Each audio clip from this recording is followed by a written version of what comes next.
मीटरमध्ये कॅमेरा आहे का, आणि असेल तर ही फार गंभीर बाब आहे.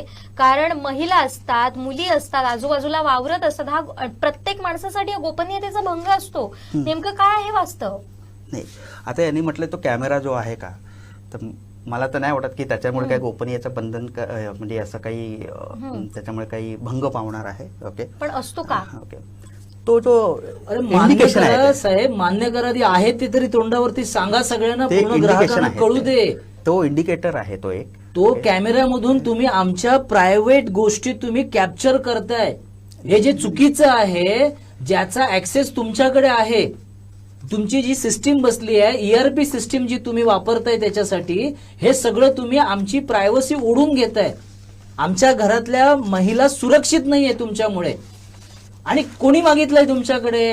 आम्हाला नकोय तुमचा स्मार्ट मीटर. आमचं प्रायव्हेट जे काही लाईफ आहे ते जर तुम्ही डिस्टर्ब करत असाल तर तुमच्या विरोधात सिंधुदुर्ग जिल्ह्यामध्ये सुरुवात झालेली आहे. ओरोस पोलीस स्टेशनला 350 तक्रारी दाखल झाल्यात.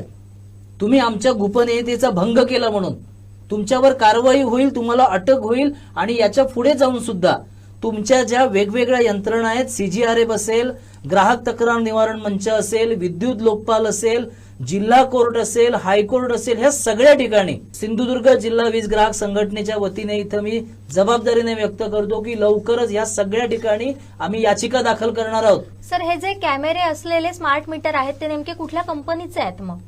अदानी कंपनी आणि इतर अजून एक 5 कंपन्या ज्यांची नावं आहेत अदानी, NCC, मोंटे कार्लो आणि जिनस. याच्यामध्ये आपल्या कोकण झोनसाठी भांडूप, कल्याण आणि कोकण 65 लाख जे काही मीटर लावायचे आहेत त्याला 7,595 करोड रुपये त्यांनी ते पॅकेज कॉस्ट त्यांनी ठरवलेलं आहे.